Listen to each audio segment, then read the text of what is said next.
Have you ever stood in a freshly painted room and felt a sudden shift in your mood? A sense of calm, a burst of energy, or a feeling of cozy warmth? What if I told you that this experience isn't just about modern aesthetics? It's a conversation you're having with your ancestors, stretching back thousands of years. Today, we're going on a journey through time to uncover the echoes of the painted wall, exploring how the artistic choices of ancient civilizations are still shaping the very homes we live in today. This isn't just about paint, it's about the soul of our spaces. Let's travel back, way back. Imagine a dimly lit cave, the only light flickering from a torch. On the walls, figures of bison and hunters dance in the shadows, painted with ochre, charcoal, and clay. These weren't just decorations, they were stories, rituals, and a way to make sense of the world. They were a declaration. We are here. This is our home. This fundamental human need to personalize our space, to infuse it with meaning and identity, is the very seed from which all home decor has grown.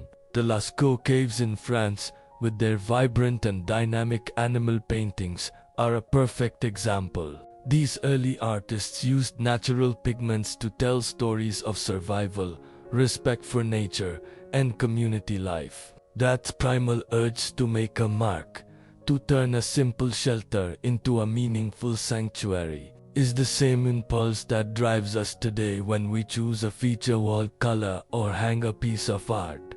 Now, let's fast forward to ancient Egypt. Here, wall painting became a sophisticated art form with a deeply symbolic language. The Egyptians believed that their homes, and especially their tombs, were gateways between the earthly and the divine. Color was everything. Blue, made from precious lapis lazuli or copper silicates, wasn't just a pretty shade. It represented the heavens, the life-giving Nile River, and the divine. Green symbolized rebirth and new life, often associated with the god Osiris and the fertile fields after the Nile's flood. Yellow and gold were the colors of the sun god Ra, representing eternity and indestructibility. When an Egyptian noble painted their tomb with scenes of paradise in brilliant greens and blues, they were actively trying to manifest that reality in the afterlife. Think about that the next time you choose a calming blue for your bedroom or a vibrant green for your study.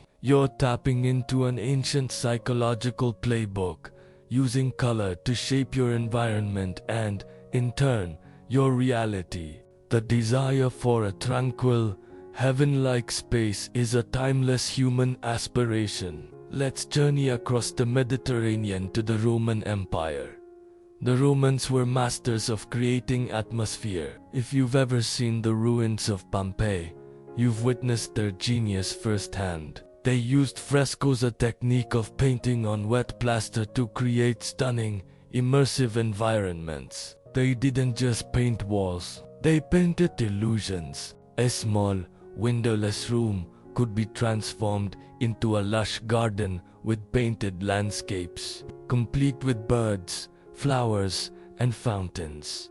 This was the ancient world's version of virtual reality. They used deep, rich colors like Pompeian red, a powerful, earthy crimson that radiated warmth, wealth, and passion. Wealthy Romans would decorate their dining rooms or tricliniums with scenes of mythology or lavish feasts to impress their guests and create a specific social ambience. Today, when we create a dramatic, dark-toned dining room to foster intimacy and conversation, or when we use a nature-inspired mural to make a small apartment feel more open, we are direct descendants of this Roman ingenuity. We are still using paint to manipulate perception and craft an experience. But this tradition isn't just a Western phenomenon. Let's travel east to the heart of ancient China. Here, landscape painting wasn't just about depicting a scene. It was a profound philosophical and spiritual practice, guided by the principles of Taoism and Feng Shui.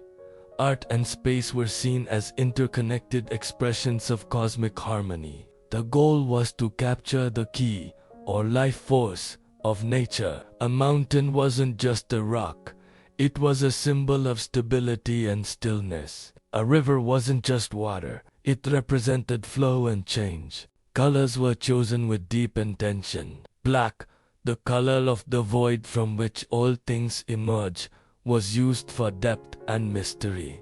Red was for luck, joy, and protection. These paintings were strategically placed in homes to balance the flow of energy, promote health, and invite good fortune. This philosophy is alive and well today. Modern feng shui still advises on the use of specific colors in different areas of the home to enhance well-being and prosperity. That desire to create a balanced, harmonious living space that supports our life's journey is a direct echo from the wisdom of ancient Eastern traditions. So, how does all this history translate into our modern homes? The connection is more direct than you might think. When you choose a warm, earthy terracotta for your living room, you're channeling the rustic villas of Tuscany and the powerful reds of Pompeii, creating a space that feels grounded, warm, and inviting. When you paint your bathroom in shades